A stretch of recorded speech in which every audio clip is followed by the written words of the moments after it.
20,000 kilometre খাল পুকুর জলাশয় খনন পুনঃখনন কর্মসূচি প্রধানমন্ত্রীর, বলেছেন পানি সম্পদ মন্ত্রী এনি।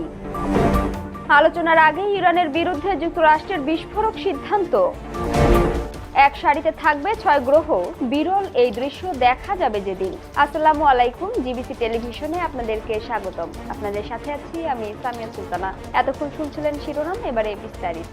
প্রধানমন্ত্রী তারেক রহমান আগামী 5 বছরে দেশব্যাপী 20,000 কিলোমিটার খাল পুকুর জলাশয় পুনঃখনন কর্মসূচি দিয়েছেন বলে জানিয়েছেন পানি সম্পদ মন্ত্রী মোহাম্মদ শহীদ উদ্দিন চৌধুরী এনি। কেরানীগঞ্জ সুভাড্ডা খাল ও আটি খাল পুনঃখনন এবং খালের উভয় পাড়ের সুরক্ষা কাজ পরিদর্শনকালে এক বক্তৃতায় একথা জানান। মন্ত্রী বলেন, দেশব্যাপী খালের দখল দূষণ প্রতিরোধে উদ্যোগ নেওয়া হবে এবং অবৈধ দখলদারদের হাত থেকে খাল পুনরুদ্ধার করা হারানো ঐতিহ্য ফিরিয়ে আনা হবে এবং খাল পুনরুদ্ধারের পাশাপাশি খালের পাড় সুরক্ষার জন্য প্রয়োজনীয় বৃক্ষরোপণ ও সৌন্দর্য বর্ধন করা হবে।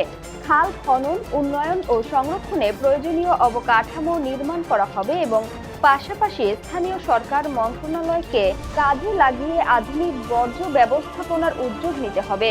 শহীদ উদ্দিন চৌধুরী এনি বলেন, এই মুহূর্তে চলমান প্রকল্পের মাধ্যমে খাল খনন পুনরুদ্ধার করা হচ্ছে। অগ্রাধিকার ভিত্তিতে দেশব্যাপী খাল খননের প্রকল্প নেওয়া হবে। তিনি বলেন, কেরানীগঞ্জের সুভাড্ডা খাল ও আটি খালের কাজ শিগগিরই সমাপ্ত হবে এবং এটিকে টেকসই ও নদীর সাথে সংযোগ, পানির প্রবাহ ঠিক রাখার জন্য দ্বিতীয় পর্যায়ে আরও একটি প্রকল্প নেওয়া হবে। এবারে আন্তর্জাতিক প্রসঙ্গ। আলোচনার আগে ইরানের বিরুদ্ধে যুক্তরাষ্ট্রের বিস্ফোরক সিদ্ধান্ত। জেনেভায় দুই দেশের মধ্যে অত্যন্ত গুরুত্বপূর্ণ পরমাণু আলোচনা শুরু হওয়ার মাত্র কয়েক ঘন্টা আগে ইরানের ওপর কঠোর নিষেধাজ্ঞা আরোপ করে বড় ধরনের ধাক্কা দিয়েছে যুক্তরাষ্ট্র। বুধবার মার্কিন ট্রেজারি বিভাগ তেহরানের বিরুদ্ধে এই নতুন পদক্ষেপ নিয়েছে।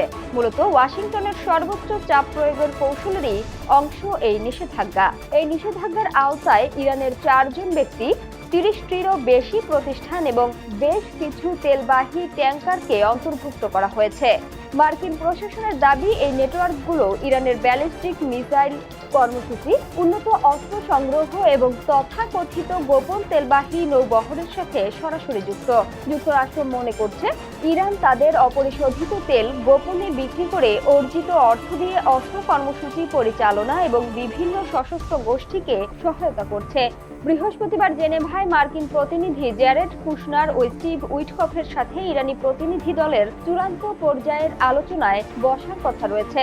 ইসরায়েলি প্রধানমন্ত্রী বেনিয়ামিন নেতানিয়াহু এবং মার্কিন প্রেসিডেন্ট ডোনাল্ড ট্রাম্প ইতোমধ্যে হুঁশিয়ারি দিয়েছেন, এবারের আলোচনা ব্যর্থ হলে তার পরিণতি অত্যন্ত ভয়াবহ হতে পারে। মার্কিন ট্রেজারি সেক্রেটারি স্কট বেসেন্টের মতে, এই নিষেধাজ্ঞার মূল লক্ষ্য হল ইরানের ক্ষেপণাস্ত্র ও উন্নত অস্ত্রের সরবরাহ ব্যবস্থা সম্পূর্ণ বিচ্ছিন্ন করে দেয়া। বিশ্লেষকরা মনে করছেন, আলোচনার ঠিক আগ মুহূর্তে এই পদক্ষেপ নিয়ে ওয়াশিংটন মূলত আলোচনার টেবিলে নিজেদের অবস্থান আরও শক্তিশালী করতে চাইছে এবং ইরানকে একটি বড় চুক্তিতে বাধ্য করার জন্য প্রবল চাপ সৃষ্টি করছে।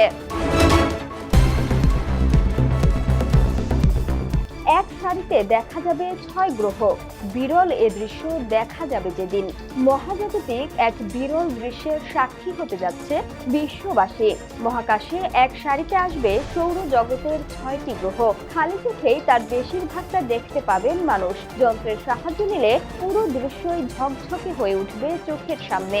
শনিবার সূর্যাস্তের পর আকাশে এক সারিতে দেখা যাবে এই দৃশ্য। জ্যোতির্বিদরা একে বলছেন প্ল্যানেট প্যারেড বা গ্রহ সমাবেশ।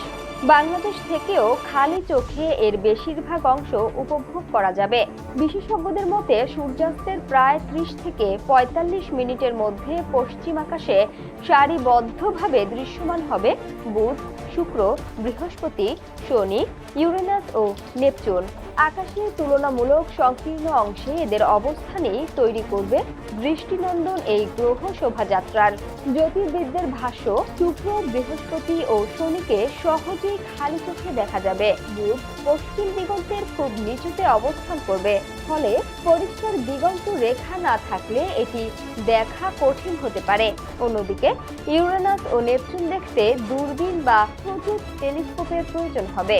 বৃহস্পতি তুলনামূলক উজ্জ্বল হয়ে আকাশের বিপরীত প্রান্তে দৃশ্যমান হবে। শনি অবস্থান করবে শুক্র ও বৃহস্পতির মাঝামাঝি। সূর্যাস্তের পর অল্প সময়ের মধ্যে কয়েকটি গ্রহ ধীরে ধীরে দিগন্তের নিচে নেমে যাবে।